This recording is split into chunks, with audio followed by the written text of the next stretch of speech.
السلام علیکم ورحمۃ اللہ وبرکاتہ. صلی علی رسول کریم.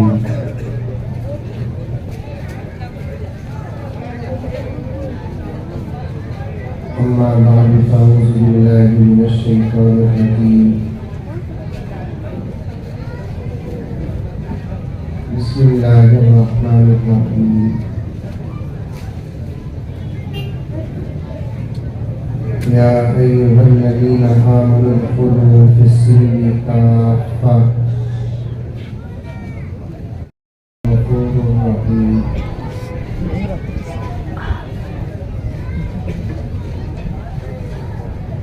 صدق اللہ مولانا العظیم.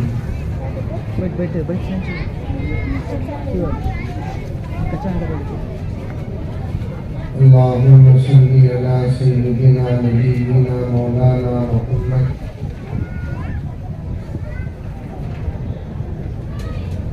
وعلی آل سیدنا نبینا مولانا محمد وبارک وسلم.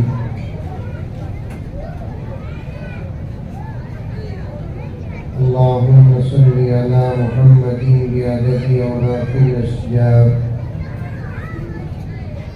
وبعدد اقطار الامطار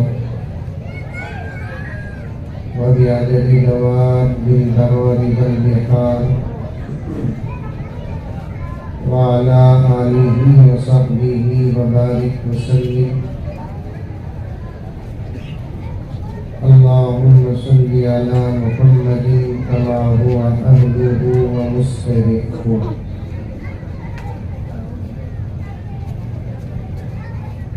معزز سامعین،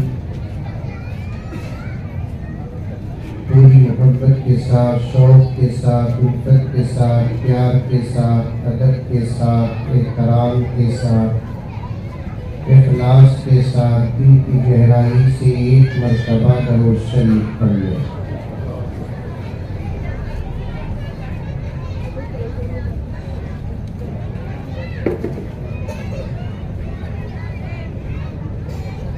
دسترخوان میں اگر کوئی بیٹھتا ہے،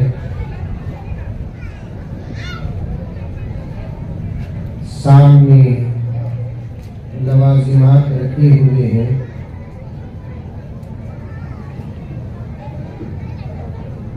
اور وہ آدمی سامنے کے بڑے بڑے خوابوں سے اپنی ضرورت جتنی ہے اتنی چیزیں اور لوازمات اٹھا کر اپنے پلیٹ میں رکھتا ہے، فوراً کھانا شروع کرتا نہیں. اس پلیٹ میں جو چیزیں اس کے کھانے کے لائق نہیں ہیں اسے پہلے نکالتا ہے،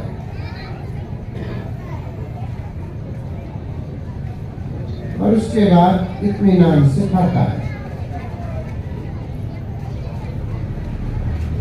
میری بھی یہی عادت ہے کہ جب میں تقریر کے لیے بیٹھتا ہوں،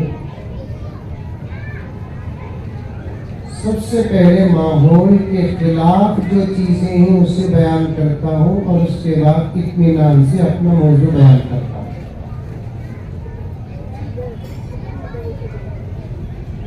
سب سے پہلی بات یہ ہے،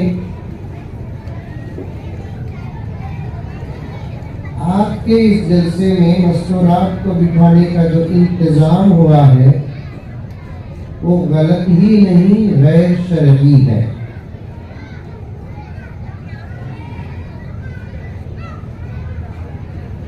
کیونکہ پردہ ایک طرفہ نہیں ہے، پردہ دو طرفہ ہے.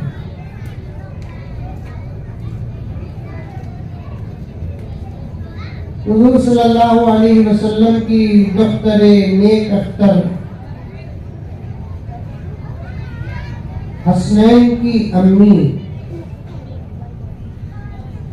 خاتون جنت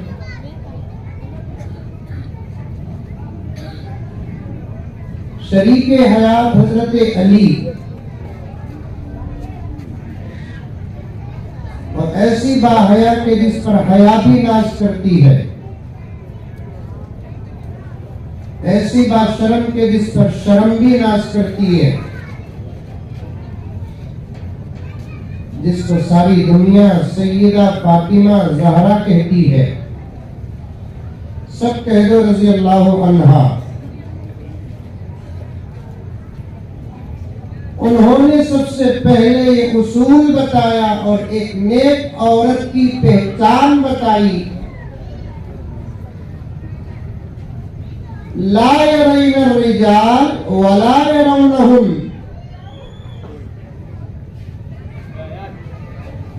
بہترین عورتیں وہ ہیں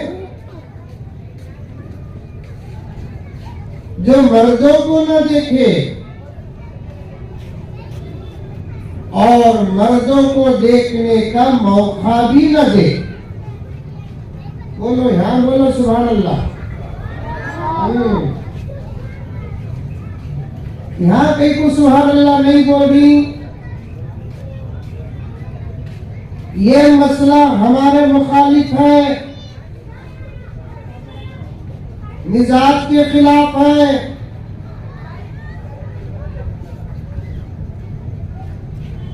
مولانا فردوس کوثر صاحب اشعار پڑھ رہے تھے، خالی سبحان اللہ بولنے کی تین منع کو سامنے چھوڑ ڈالے۔ بیچارے بچے کیا کریں گے؟ ہول سیل میں سبحان اللہ بول رہے تھے۔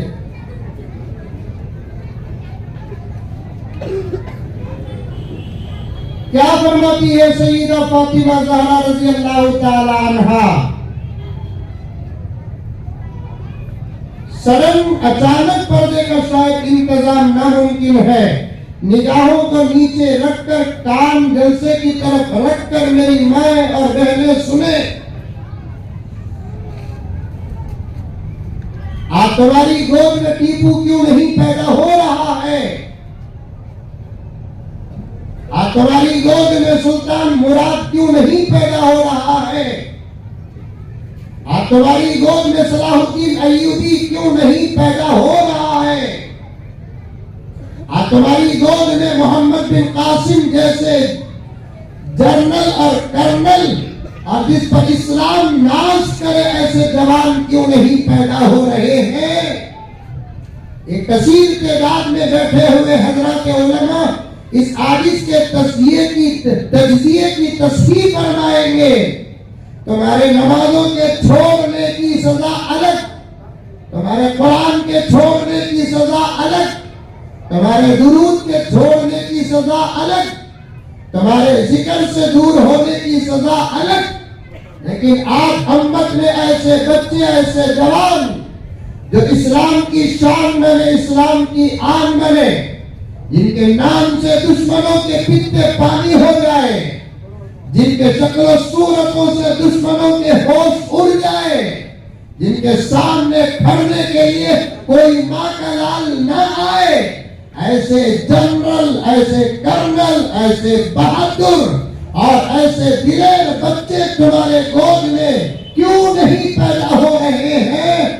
اس کا سبب بتاؤں گا تو شاید آپ حیران ہوگی۔ اس لیے کہ علماء و فقہاء نے صاف طور پر کتابوں میں لکھا ہے، بے سند اور بے دلیل بات نہیں کروں گا۔ اس علاقے کے تمام مسلمان کان کھول کر سن لے، چاہے وہ مرد ہو کے عورتیں، ذمہ دار ہو کے غیر ذمہ دار، صدر ہو کے سیکرٹری، اعلیٰ ہو کے ادنا، امیر ہو کے غریب، شہری ہو کے قریے والا، یہاں کا ہو کے باہر کا، یہ سبق، یہ راز سنو اور سمجھو میری مائیں اور بہنیں۔ آج تمہارے گھروں میں، آج تمہاری گودوں میں، آج تمہارے محلوں میں، آج تمہارے شہروں میں ایسے بچے کیوں نہیں پیدا ہوتے؟ اس لیے کہ علماء و فقہاء، اہل نظر اور اہل فکر نے صاف صاف فرمایا، جس عورت کے پاس حیا نہیں ہوتی اس کا بچہ بہادر نہیں ہوتا۔ بولو اللہ اکبر، بول کو بولو تعجب سے، بولو سب سکھانا۔ خوشی کی خبر، خوشی کی بات سنے تو کیا بولنا، غم کی خبر، غم کی چیز دیکھے تو کیا بولنا، کیا بھی نہیں معلوم، کیا بھی نہیں معلوم.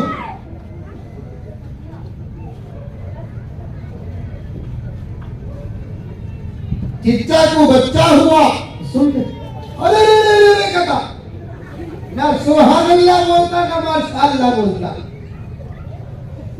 ماموں کا انتقال ہوگا، انا للہ نہیں بولتا، ایو ایو. نوجوانوں، کئی جگہ سے یہ باتیں عرض کرتے ہوئے آپ کی خدمت میں آیا ہوں، مقدمہ پیش کر رہا ہوں.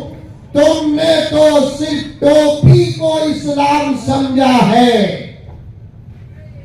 تم جلسے کو اسلام سمجھا ہے، تم جلوسوں کو اسلام سمجھا ہے، مسجد میں نکاح کو اسلام سمجھا ہے،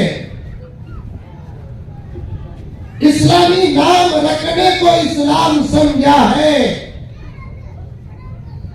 کبھی کبھی خدا یاد آنے پر مسجد کے جا کر آنے کو اسلام سمجھا ہے. مجھے معاف فرمائے میسور کے مسلمانوں، ہمارا اسلام الگ، صحابہ کا اسلام الگ. ہمارا اسلام الگ، امام ابو حنیفہ کا اسلام الگ. ہمارا اسلام الگ، امام شافعی، امام مالک، امام احمد بن حنبل کا اسلام الگ. ہمارا اسلام اور ہے، پیران پیر محمود سبحانی کا اسلام اور.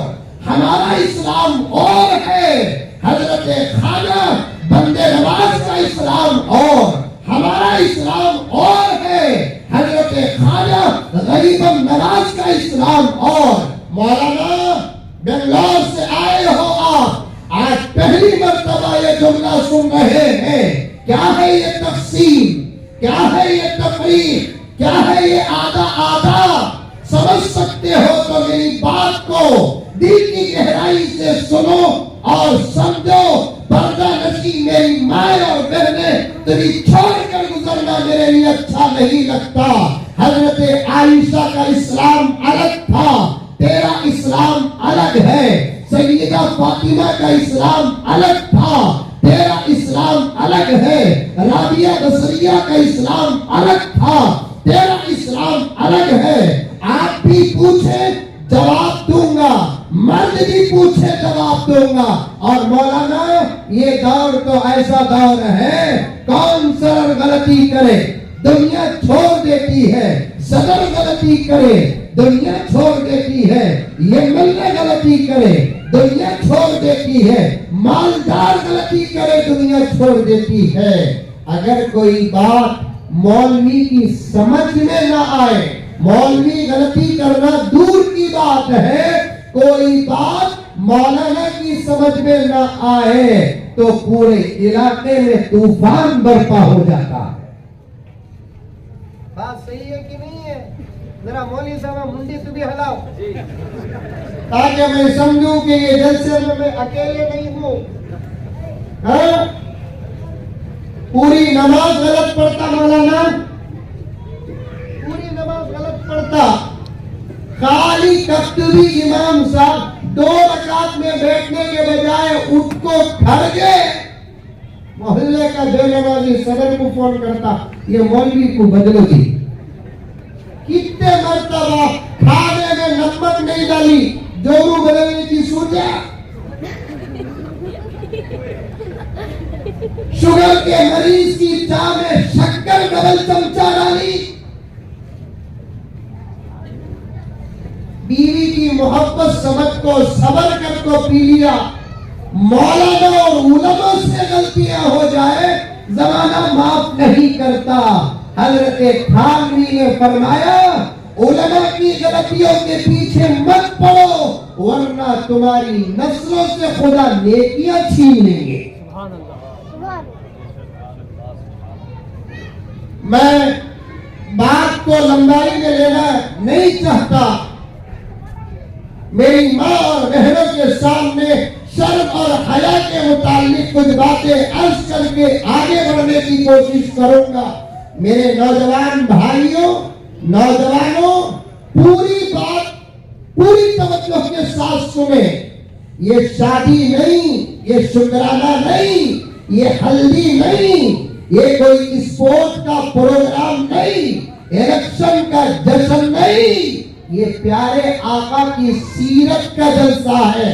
تم توجہ کے ساتھ بھی اگر سنیں گے انشاءاللہ تعالی نجات کے فیصلے ہو جائیں گے.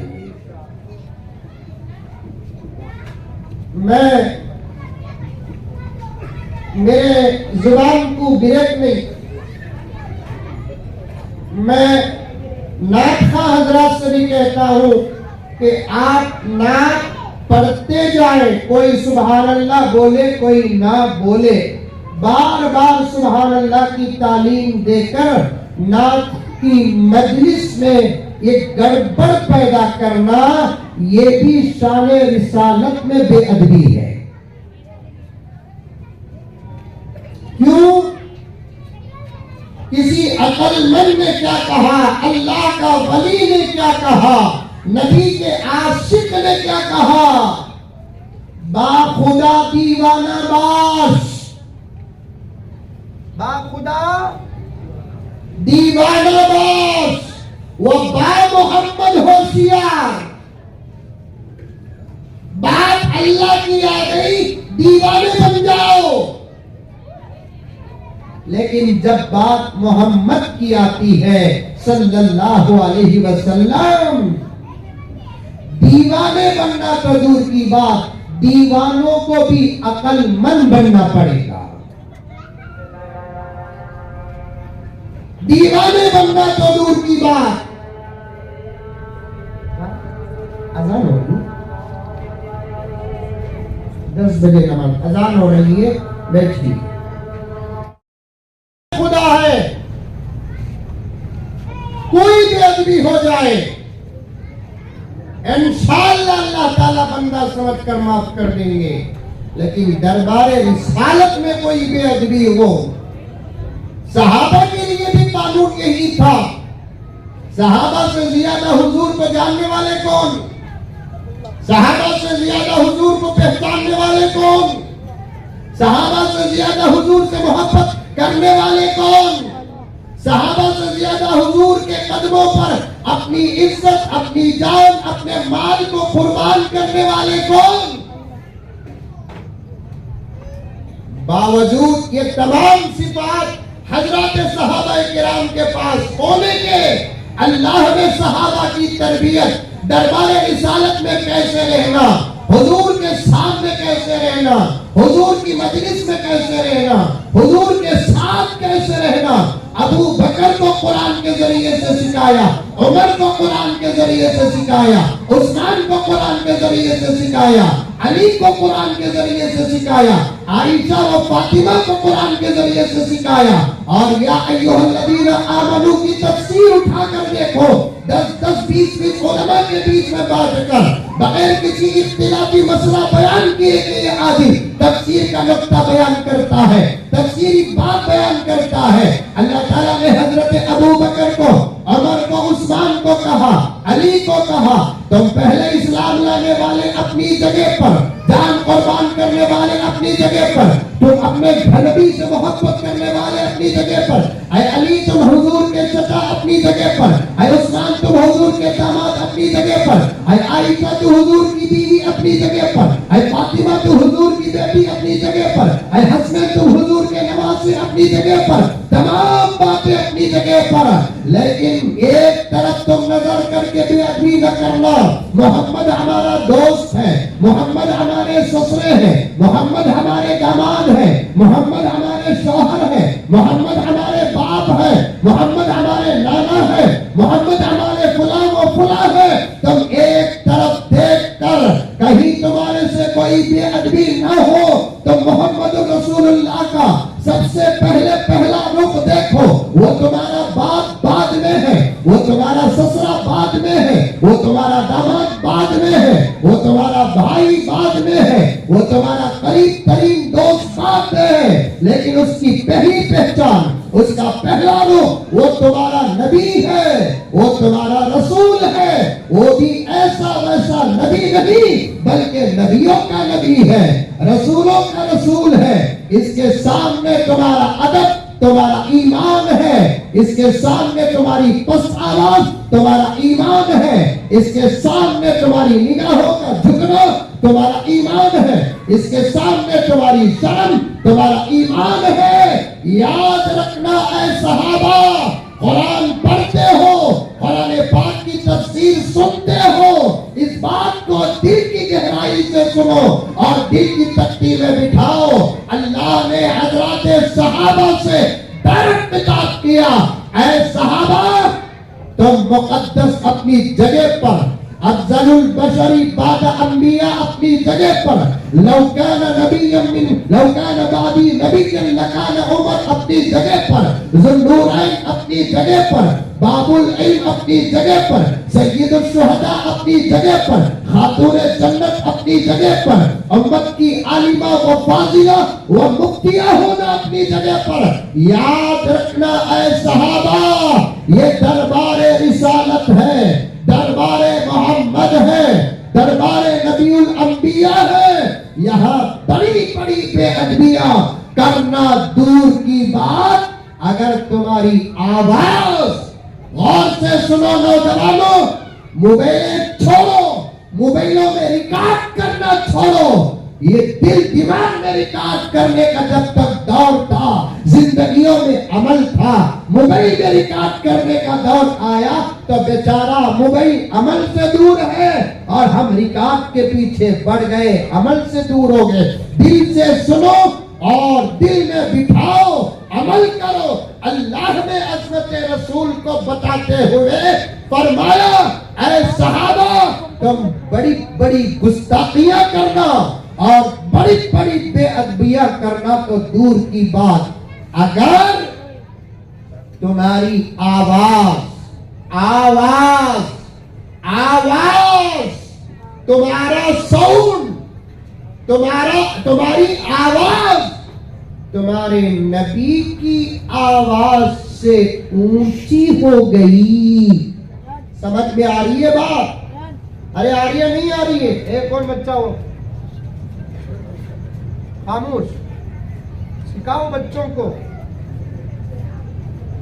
پولیس اسٹیشن کو کبھی بھی بلا لے تو گئے تو جلسے کو بلا لے کہتے بھی وہ سکھا کو بلا لے کرانا. یہ ادب محبت. جلسے کرنا کمال نہیں، جلسے ادب کے ساتھ کرنا کمال.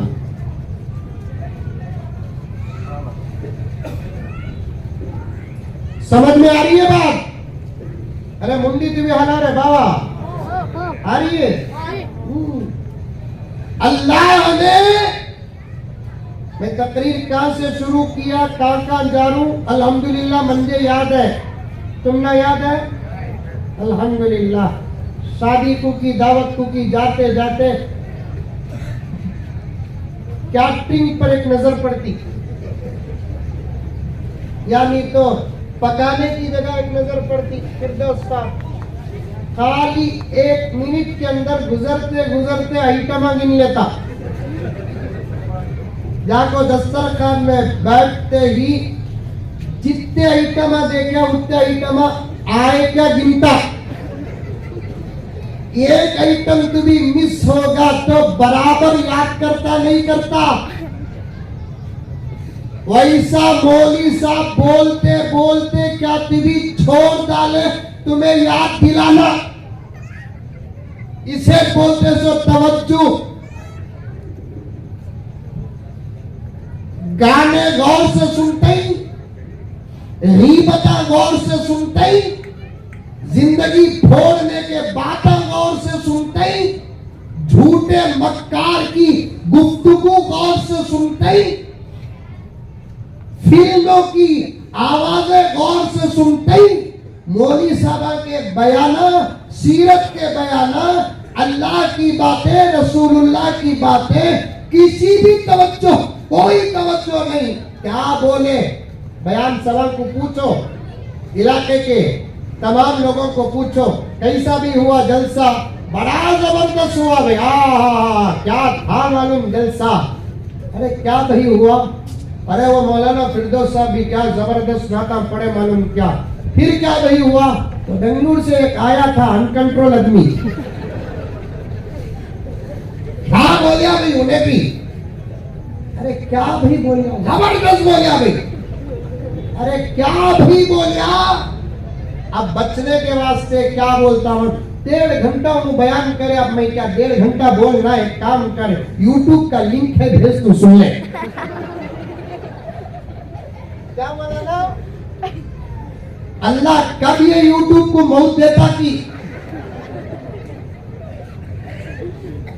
دیکھو حضرت کی جامین بولی, حضرت عورتیں بولتی تمہیں کیا بولے, تمہیں بولو کسے بددعا دریے تمہیں دیو حضرت. یہ موبائلہ کو ایک بددعا دیونوں کو حضرت. ہمارا ٹائم پاس ہوتا سو کس کے صدقے؟ ٹائم پاس نہیں ہوتا آپا, تیری زندگی غارت ہو رہی ہے اس سے. ابو جہل سے کسی کے دین کو اتنا نقصان نہیں پہنچا, ابو لہب سے کسی کے دین کو اتنا نقصان نہیں پہنچا. 1450 سال کا لمبا عرصہ, 20 سال لس کر دو, 1430 سال سے اسلام کو اور مسلمانوں کو کسی دشمن سے اتنا نقصان نہیں پہنچا جتنا نقصان کے اس وقت اسلام اور مسلمانوں کو یہ معمولی ڈبے سے پہنچ رہا ہے. ہاں, بڑوں کا بڑپن گیا, بچوں کا بچپن گیا, عورتوں کی حیا گئی, عقل مندوں کی عقل گئی. معافی چاہتا ہوں کان پکڑ کر, میرے ساتھیان ہیں, بڑوں کو چھوڑ کر عرض کروں, علماء کا مطالعہ بھی گیا, بچوں کی تربیت گئی, بیوی کی محبت گئی, شوہر کی خدمت گئی, بڑوں کا ادب گیا, چھوٹوں کی شفقت گئی, چھوٹوں پر نظر گئی, سب ختم ہو گیا.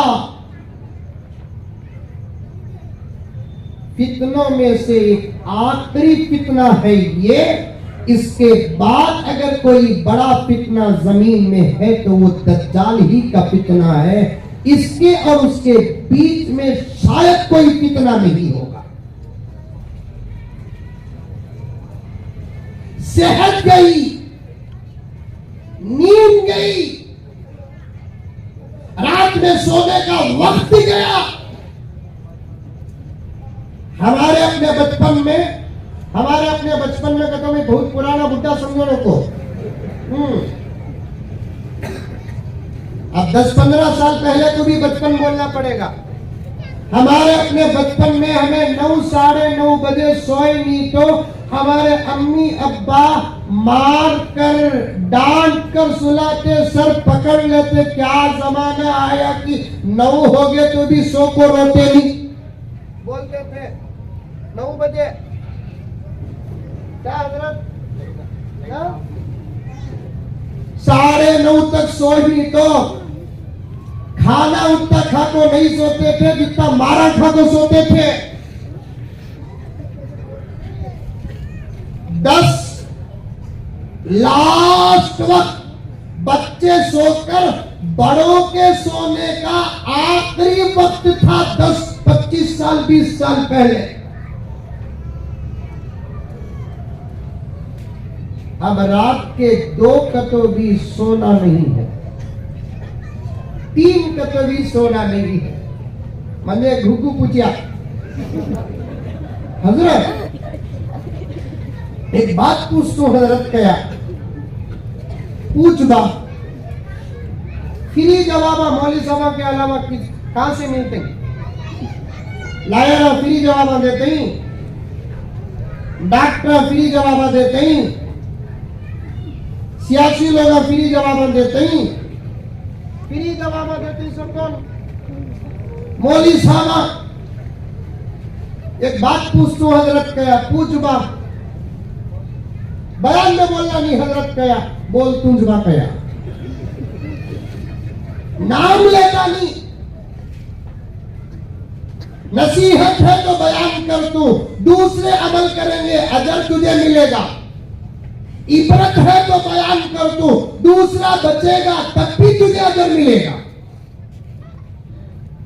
عمل کرنے کا بھی اجر ہے برے عمل کو چھوڑنے کا بھی اجر ہے اما عائشہ کی روایت ہے پیارے آقا نے اپنے غلاموں کو آفر دیا اگر کوئی آدمی کسی گناہ کے سامنے سے گزرتا ہے اندر کا ضمیر گناہ کی طرف مائل کرتا ہے وہ اللہ اس کے رسول سے ڈر کر اس گناہ سے بچ کر گزرتا ہے اللہ تعالیٰ اس کو اس عمل پر بھی اجر عطا فرماتے ہیں بولو سبحان اللہ سبحان اللہ بچے بولو نہ کرے بابا تمہیں بولے تو ٹیپو سلطان ان کو اجر ملے بولو نہ بسے بابا تمہیں چپ کر رہے ہو میں یہ نوجوانوں کو سدھار تو انہوں سدھر گئے تو تمہیں سدھر گئے بس سمجھ میں آئی حدیث شراب کے دکان سے گزریا مسلمان کا تعلق تو شراب سے نہیں ساری دنیا میں اس وقت جتنے مذاہب ہیں اور تمام مذاہب کو پڑھ کر دیکھو میں بڑے وسیلے کے ساتھ کہتا ہوں ساری دنیا میں اس وقت جتنے مذاہب ہیں اور تمام مذاہب میں دھرم کے اعتبار سے سختی اگر شراب کے متعلق ہے تو وہ اسلام میں ہے عیسائیوں میں بھی شراب حرام تھی لیکن انہوں نے اپنی کتاب کے حکم کو بدل دیا یہودیوں میں بھی شراب حرام تھی اپنے کتاب کو بدل دیا آج بھی ہمارے غیر مسلم بھائیوں کی کتابوں میں بری چیز پینے اور نشہ آور چیز کے استعمال کرنے کا حکم پر پابندی تھی لیکن کھل کر بیان نہیں کیا جاتا لیکن یہ اسلام ہے نبی کے زمانے سے لے کر آج تک جتنے زمانے گزرے جتنے غلام آئے جتنے وارثین آئے برابر ہر حکم بتا رہے ہیں شراب حرام ہے شراب حرام ہے شراب حرام ہے لیکن ایک طرف یہ حکم ہمارے کانوں میں پڑتا ہے تو دوسری طرف مولانا یہ سن کر میں شرمندہ ہو جاتا ہوں کہ ہمارے ہی قوم کے کتنے مسلمان ایسے جو بعض کھل کر شراب پیتے ہیں تو بعض چھپ کر شراب پیتے ہیں غریب ہے تو غربت والی شراب پیتا ہے امیر ہے تو پیسے والی شراب پیتا ہے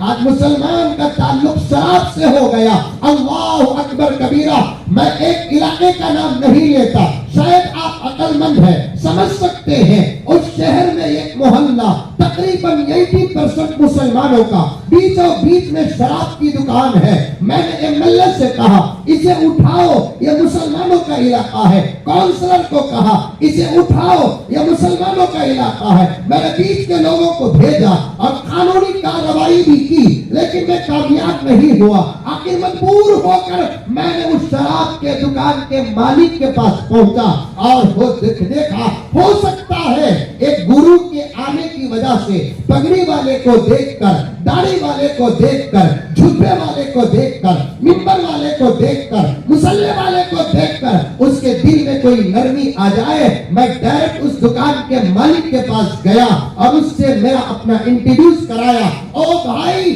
تیری شراب کی دکان جہاں ہے اس کے بالکل قریب میں جو مسجد ہے اس مسجد میں خدمت کرتا ہوں میں تیرے پاس اس سے پہلے فلاں اور فلاں کو بھیجا لیکن تو بدلنے کے لیے تیار نہیں آج میں خود ڈائریکٹ آ گیا ہوں میں گزارش کرتا ہوں شراب ایک گندی چیز ہے یہ اسلام کا حکم تو اپنی جگہ پر ہے لیکن یہ لکوڈ ایسی ہے جس سے انسانیت کو نقصان پہنچتا ہے عقل کو نقصان پہنچتا ہے طاقت کو نقصان پہنچتا ہے عزت کو نقصان پہنچتا ہے پیارے اگر تجھے انسانیت پر رحم اور کرم ہے انسانیت سے محبت ہے تو اپنے دکان کو بند کر دے ایسا بچہ ایسا پیسہ تیرے بچوں کو نہ کھلا اگر تجھے محبت نہیں ہے ایک گرو آیا ہے ریکویسٹ کر رہا ہے کہ تو اپنی دکان کو وہاں لے کر جا جہاں پینے والے زیادہ ہیں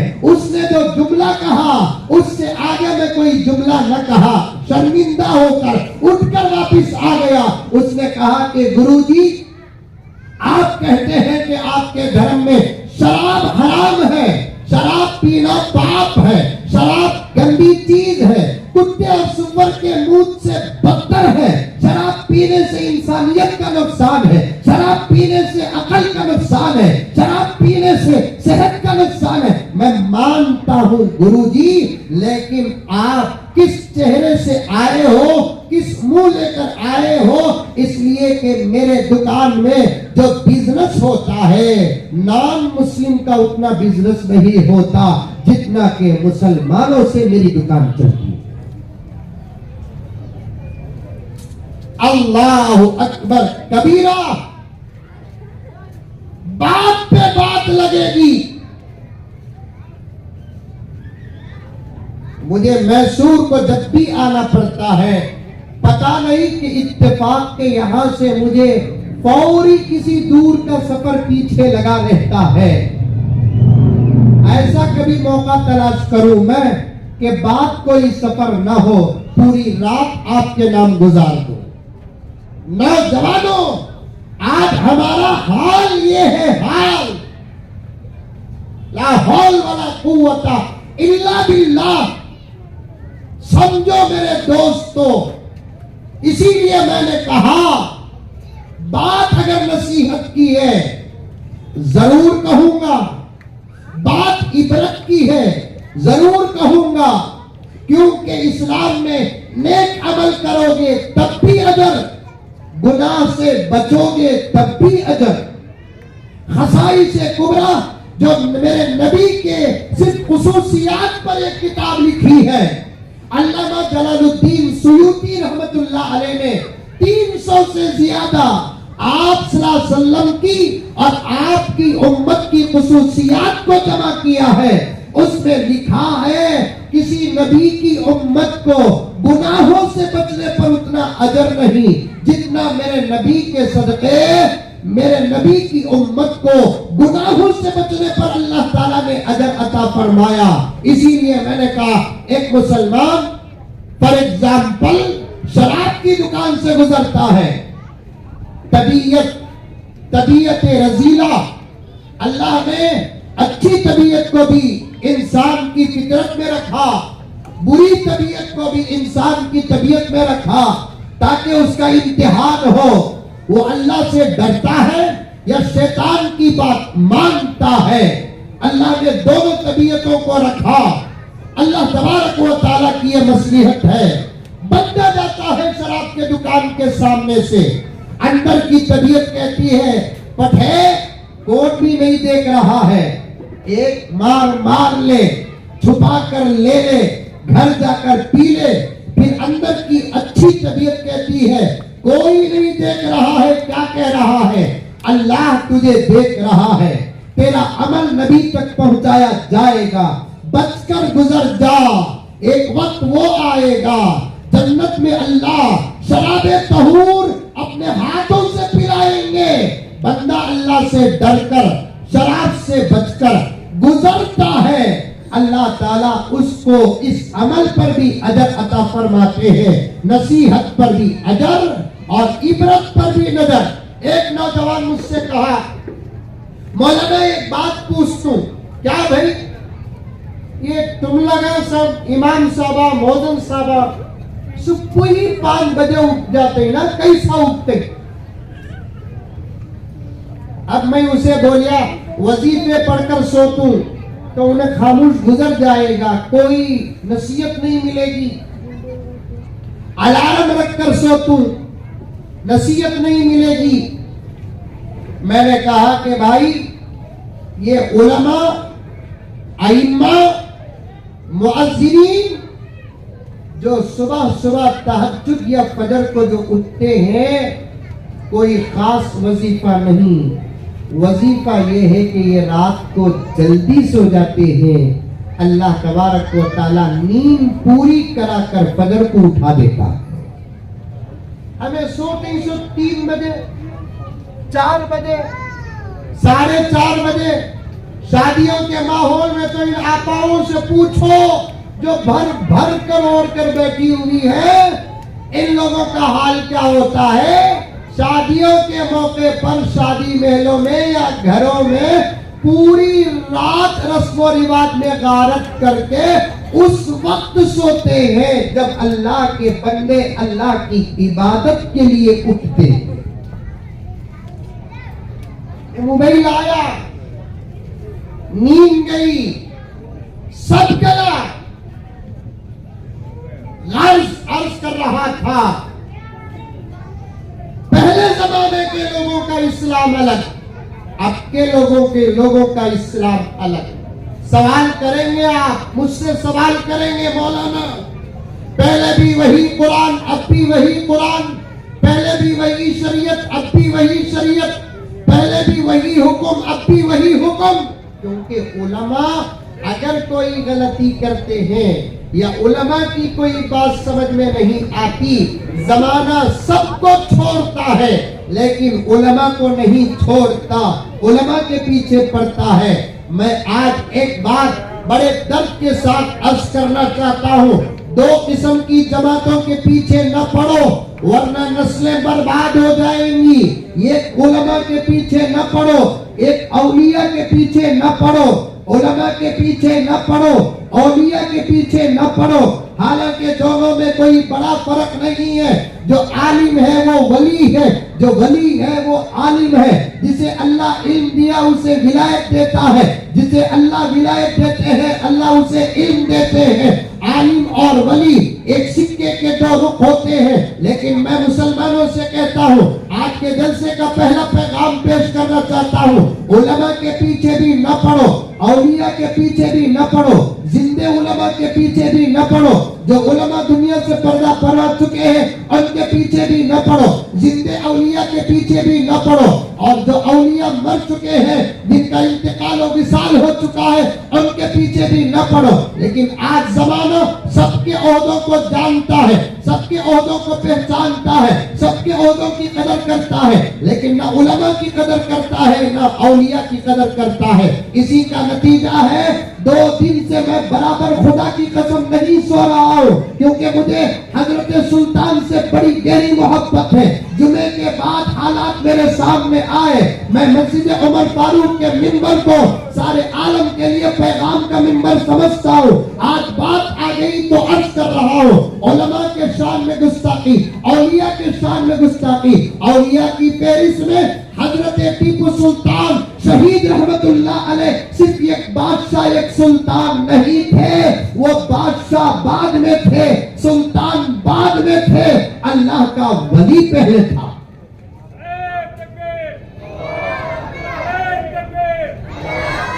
غیروں کی طرح، دشمنوں کی طرح ہم بھی حضرت ٹیپو سلطان کو بادشاہ پہلے سمجھتے ہیں، سلطان پہلے سمجھتے ہیں۔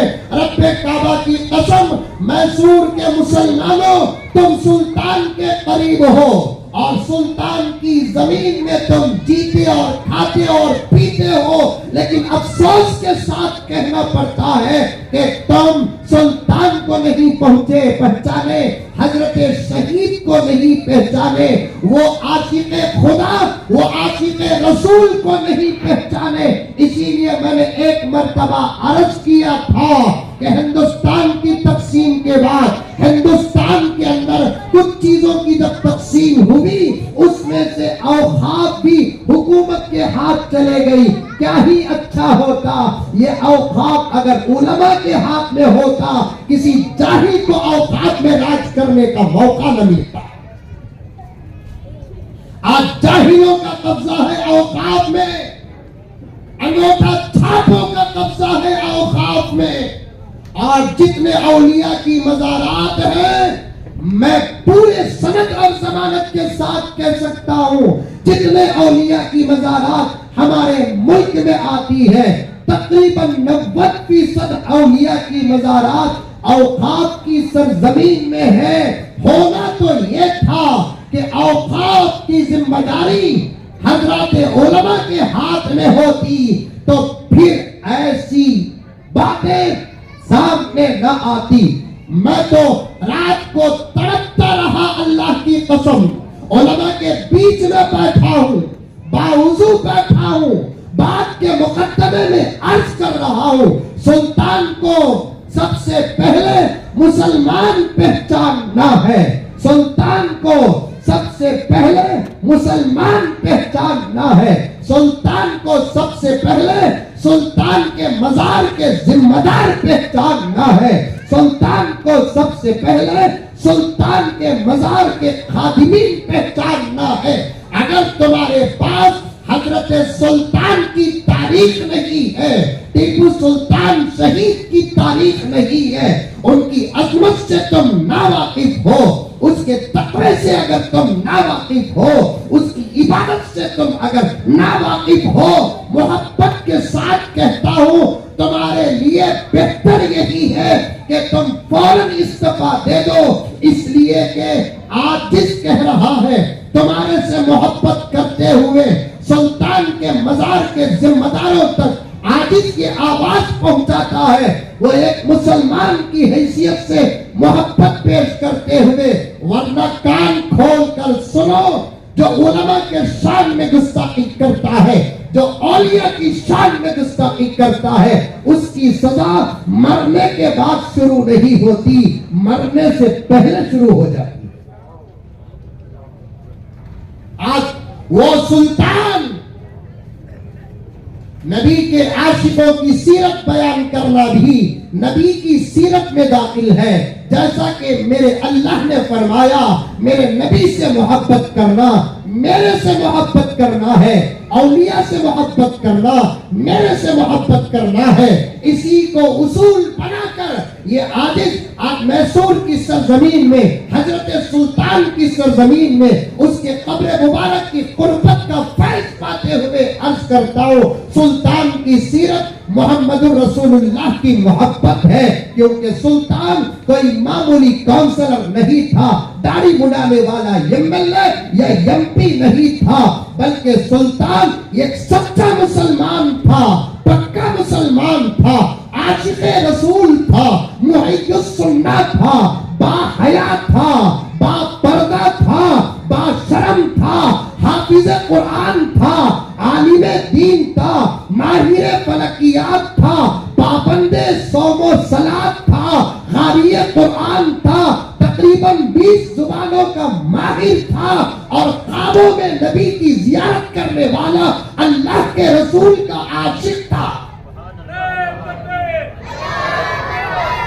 میں کوئی جملہ محبت میں غرق ہو کر نہیں، میں محبت بعد میں کرتا ہوں، حقیقت پہلے پیش کرتا ہوں، کیونکہ محبت میں حقیقت ہوتی بھی ہے، کبھی محبت میں حقیقت نہیں ہوتی، محبت کبھی اندھی ہوتی ہے، کبھی بینا ہوتی ہے۔ میرے نزدیک محبت سے زیادہ حقیقت کا اعتبار ہے، حقیقت اصل ہے، حقیقت دھوکہ دیتی نہیں، حقیقت دھوکہ کھاتی نہیں، کبھی محبت دھوکہ دے دیتی ہے، کبھی محبت دھوکہ کھا لیتی ہے۔ میری پردہ نشین مائیں، میری پردہ نشین بہنیں، میری بچیاں، میری بھانجیاں، میری بھتیجیاں، میں جس بات کو لے کر آگے بڑھا ہوں اسے چھوڑا نہیں، آؤں گا تمہاری طرف، وہی درد لے کر آؤں گا، وہی درد لے کر آؤں گا، وہی غم لے کر آؤں گا۔ مجھے کچھ باتیں حالات پر کہنے کی اجازت دے، علماء کی شان میں کبھی گستاخی نہ کرنا، اولیاء کی شان میں کبھی گستاخی نہ کرنا۔ آج اولیاء کے شان میں گستاخی، وہ بھی اتنا بڑا ولی، اللہ اکبر کبیرہ، جس کے دبدبے سے، جس کے عمل کے دبدبے سے، جس کے عشق کے دبدبے سے، جس کی محبت کے دبدبے سے ایک ایک بات ریکارڈ کرنا، نوجوانوں ایک ایک بات ریکارڈ کرنا۔ مجھے بہت افسوس ہوتا ہے سلطان کی زمین کا مسلمان اور نوجوان اگر بزدل ہو تو پھر پورے ملک کی کسی زمین کا نوجوان بہادر ہو ہی نہیں سکتا،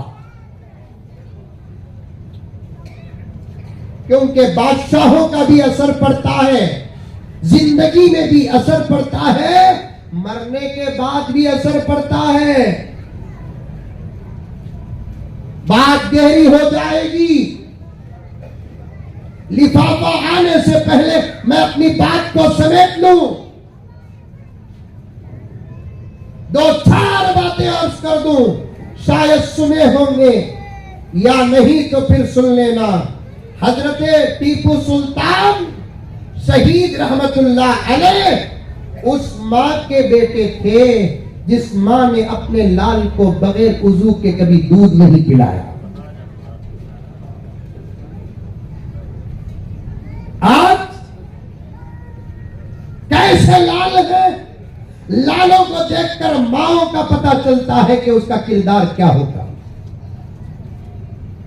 حضرت سلطان کروڑوں رحمت نازل ہو حضرت سلطان کے قبر مبارک پر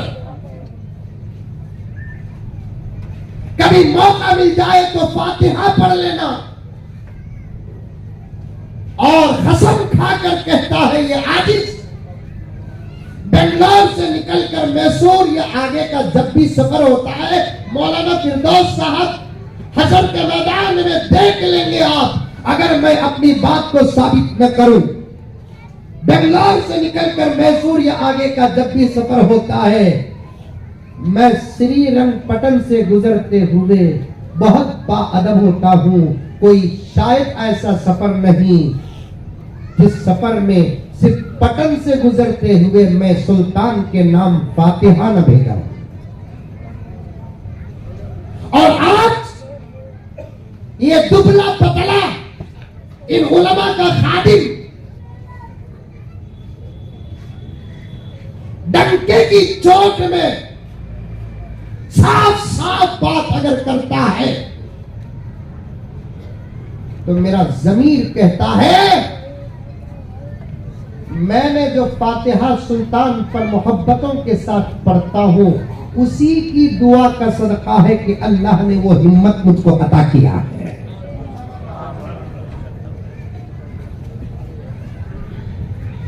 میں فخر نہیں کرتا شکر ادا کرتے ہوئے کہتا ہوں میں بار بار حضرت سلطان پر فاتحہ پڑھتا ہوں ایصال صلوات کرتا ہوں. میری طاقت جتنی ہے اتنی جس کے صدقے وہ سلطان اس زمانے کے انگریزوں کے سخت خلاف اور ڈنکے کی چوک میں دیکھتا وہ بولتا تھا میں بھی میری طاقت کے مطابق میرے اپنے زمانے کے انگریزوں کے خلاف دیکھتا اور بولتا ہوں. یہ صدقہ ہے حضرت سلطان ٹیپو سلطان کا. آج اس کے مزار پر گستاخی اور لوگ بھولے بن رہے ہیں.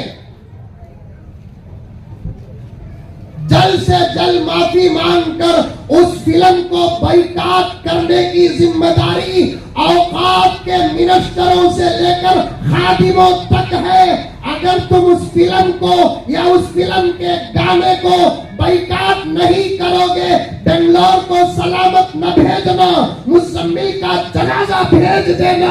انشاءاللہ میری بیوی میری شہادت پر ناز کرے گی میرے بچے میری شہادت پر ناز کریں گے. میں سلطان کی محبت پر مرنا بھی شہادت سمجھتا ہوں. بیسور کی اس کرسی میں بیٹھ کر میں کرناٹک کے اوقاف کی کرسیوں تک اس بات کو پہنچانا چاہتا ہوں جلد سے جلد اس فلم کو بائیکاٹ کرو یا اس گانے کو سنسر کرو یا نہیں تو استعفے دے دو ورنہ میں زندہ رہوں دیکھوں گا یا آپ زندہ رہے دیکھیں گے یا ہماری نسلیں دیکھیں گی. اتنے بڑے فساد اور اتنی بڑی بے ادبی کے بعد بھولے بن کر جو لوگ خاموش ہیں ان کے گھر کی عورتوں کے کپڑے نہ اترے میرے خبر پر جوتے مارنا.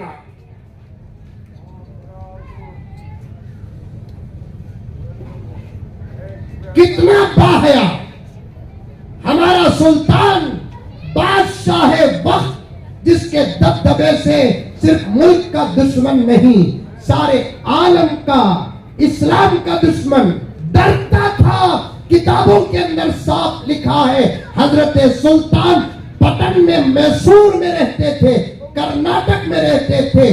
ساری دنیا میں حضرت سلطان کا خوف تھا ڈر تھا اس لیے کہ جسموں سے ڈرانے والوں کا ڈر اتنا دور تک نہیں پہنچتا.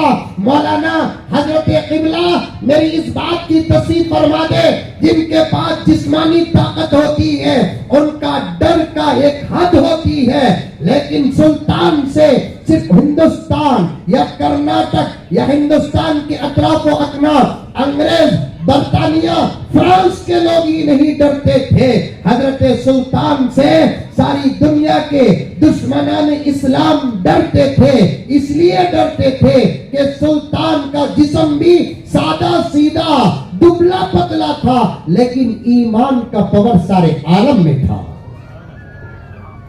اعمال کا پاور سارے عالم میں تھا، تقوی کا پاور سارے عالم میں تھا، حیا کا پاور سارے عالم میں تھا، شرم کا پاور سارے عالم میں تھا۔ سلطان کے مزار کے سامنے جو مسجد، سلطان کے مزار کے شہر میں جو مسجد ہے، مسجد اعلیٰ، اس کی افتتاح کس وقت ہوئی معلوم؟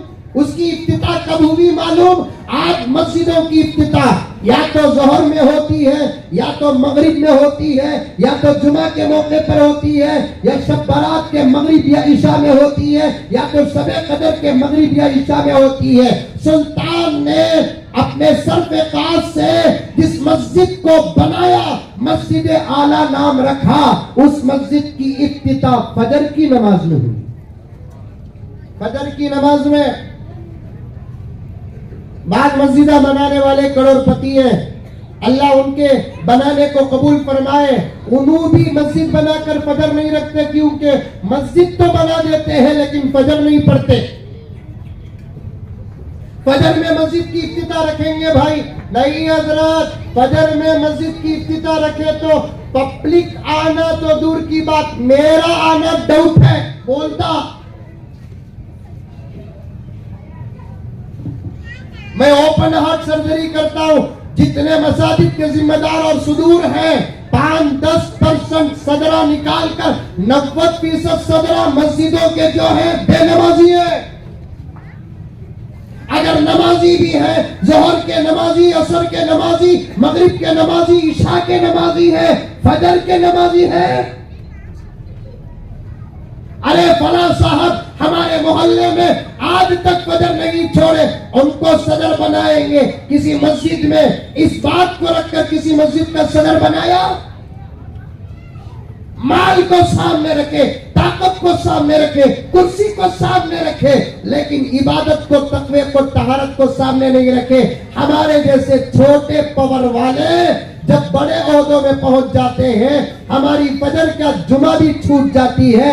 حضرت سلطان کتنے بڑے پاور میں تھے معلوم؟ حقیقت تو یہ تھی کہ سارے ہندوستان میں تنہا حضرت سلطان کا پاور تھا، لیکن مسجد بنائی اور فجر میں افتتاح کا اعلان کیا کہ فلاں مسجد انشاءاللہ تعالی فجر کی نماز، عید الفطر میں فجر کی نماز میں مسجد کے افتتاح کا اعلان ہوتا ہے۔ امام صاحب 2 دن سے اعلان کر رہے ہیں، شوال کی پہلی تاریخ ہوگی، شوال کا مہینہ ہوگا، سال کا آغاز ہوگا، فجر کی نماز سے مسجد کا افتتاح ہوگا۔ الحمدللہ بادشاہ جیسے ہوتا ہے، رعایا ویسے ہوتی ہے۔ فجر کی نماز میں سب کے سب آ کر کھڑے ہو گئے، پوری مسجد کھچاکھچ بھر گئی، امام صاحب بھی مصلی میں بیٹھ گئے۔ اچانک سلطان تشریف لاتے ہیں اور فرماتے ہیں، امام صاحب آپ پہل کر کے نماز نہ پڑھائیے، مصلی میں نہ چاہیے، بلکہ آج مسجد کی افتتاح، اس کے لیے میں نے ایک شرط ڈھونڈ کر رکھی ہے۔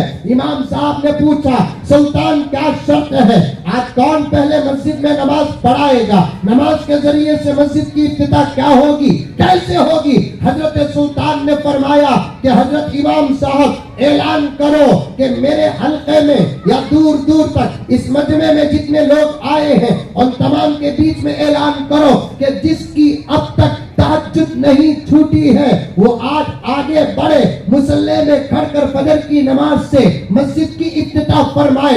امام صاحب پریشان ہو گئے۔ آپ اٹھا کر دیکھیے، سلطنت خدا داد واقعہ لکھا ہوا ہے، سیرت حضرت سلطان صحیح واقعہ لکھا ہوا ہے، دیگر کتابوں کے حوالے بھی موجود ہے۔ حضرت سلطان نے یہ شرط لگا دی، بالغ ہونے کے بعد سے لے کر آج کی رات تک جس کی تہجد نہیں چھوٹی وہ مصلی میں آگے آئے، آنے کے بعد فجر کی نماز پڑھائے اور مسجد کا افتتاح کرے. امام صاحب کے خود پسینے چھوٹ گئے, امام صاحب لرزہ ہو گئے, اعلان کرنے لگے کیونکہ تہجد کی نماز فرض نہیں ہے, تہجد کی نماز واجب نہیں ہے. میرے شیخ قطب عالم فرماتے ہیں فجر, ظہر, عصر, مغرب, عشاء یہ عبادت ہے, تہجد محبت ہے. فجر, ظہر, عصر, مغرب, عشاء یہ عبادت ہے, تہجد محبت ہے. فجر, ظہر, عصر, مغرب, عشاء یہ عابدوں کی نماز ہے, تہجد عاشقوں کی نماز ہے. سمجھ میں آ رہی ہے بات نوجوان؟ تہجد کبھی بھی پڑھے, نبی کا دامن نہیں چھوڑوں گا, غوث کا دامن نہیں چھوڑوں گا. سونا آیا آیا, سب صحیح بات. کون کہتا ہے تجھے کہ نبی کا دامن چھوڑ دے؟ کون کہتا ہے تجھے کہ غوث کا دامن چھوڑ دے؟ کون کہتا ہے تجھے نبی کی تعریف کرنا چھوڑ دے؟ لیکن تجھے معلوم نہیں پیارے, نبی کے دامن میں تہجد بھی تھی, نبی کے دامن میں نماز بھی تھی, نبی کے دامن میں داڑھی بھی تھی, نبی کے دامن میں حیا بھی تھی, نبی کے دامن میں شرم بھی تھی, نبی کے دامن میں ٹوپی بھی تھی, نبی کے دامن میں امامہ بھی تھا, نبی کے دامن میں عصا بھی تھا, نبی کے دامن میں تلوار بھی تھی, نبی کے دامن میں جھبا بھی تھا, نبی کے دامن میں پیجامہ بھی تھا, نبی کے دامن میں لنگی بھی تھی, نبی کے دامن میں ٹکنے سے اوپر پہننا تھا, نبی کے دامن میں سونا نہیں تھا, نبی کے دامن میں چاندی نہیں تھا, نبی کے دامن میں براسلیٹ نہیں تھا, نبی کے دامن میں کوڑے نہیں تھے, نبی کے دامن میں ایک انگوٹی کے علاوہ دوسری انگوٹی نہیں تھی,